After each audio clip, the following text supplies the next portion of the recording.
करने के लिए प्लानिंग बना रहे हैं, ऐसा कुछ था उसमें। मैंने भी छुट्टी नहीं दी उसको। बिंदु ए के निर्देशांक ज्ञात करो जहां ए बी एक वृत्त का व्यास है जिसका केंद्र 2-3 है तथा बी के निर्देशांक 1-4 है। देखो भैया, ये आपका एक सर्कल है, ये आपका केंद्र है, ये आपका व्यास है ना, ये व्यास है, व्यास ओ है, केंद्र ओ है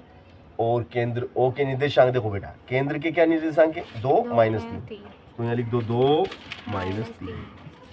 ए के निर्देशांक मुझे पता नहीं है, मगर बी के तो मुझे मालूम है। बी के निर्देशांक मुझे दिए 1-4। अब मुझे निकालना है इसके एक्स के, तो मैंने क्या मान लिया x1 y1, क्या मान लिया मैंने x1 y1, इसको x2 y2 और ये x y, ये मध्य बिंदु है, ये एक वृत्त है और उसका ए बी क्या है, ए बी व्यास है, ये ए बी क्या है, इसका व्यास है, इसको हम व्यास बोलेंगे।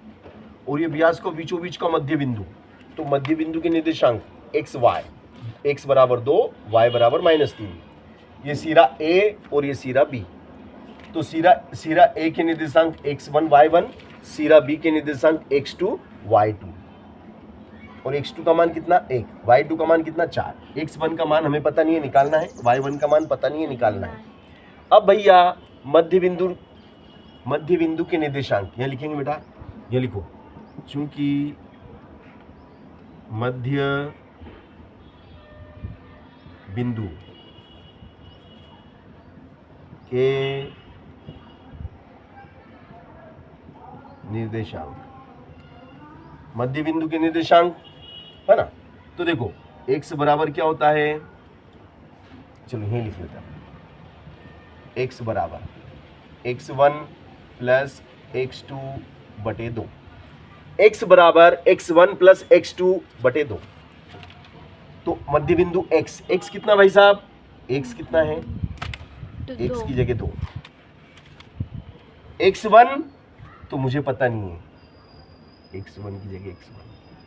y x2 मुझे पता है, x2 1 है। देखो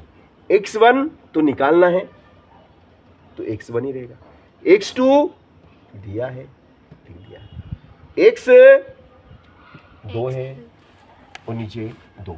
नीचे 1, क्रॉस गुणा करेंगे तो 1 का गुणा इसमें करेंगे तो वही x1 प्लस 1, 2 का 2 में करो, 2 का 2 में करेंगे 4, तो x1 बराबर 1 उठ के उधर गया, ऋण का 1, x1 बराबर 3 उत्तर। तो भैया यहाँ पर मेरा ये कहना है कि यहाँ पे इसका मान हमने निकाल लिया, x1 का मान कितना आया 3 आया। अब मुझे y1 का मान निकालना है, किसका मान निकालना है y1 का, तो देखो बहुत सरल, y1 का मान निकालना भी, y1 का मान वापिस सूत्र, y बराबर क्या हो जाएगा y1 प्लस y2 बटे 2, तो y कितना, तो यहां से देखो बेटा y कितना y 3, माइनस के 3 है ना, माइनस बोलना पड़ेगा ना, तो ये माइनस के 3। चलो y1 कितना है तो मुझे निकालना, y1 तो मुझे निकालना है, तो y1 मुझे निकालना, तो y1 की जगह y1 प्लस y2 कितना दिया, y2 4 है और नीचे कितना है 2 है, तिरछा गुणा करेंगे, तिरछा गुणा क्या होगा, तो y1 plus 4 is equal y1 plus 4, और ये देखो 3 का गुणा 6 में करो, 3 दूनी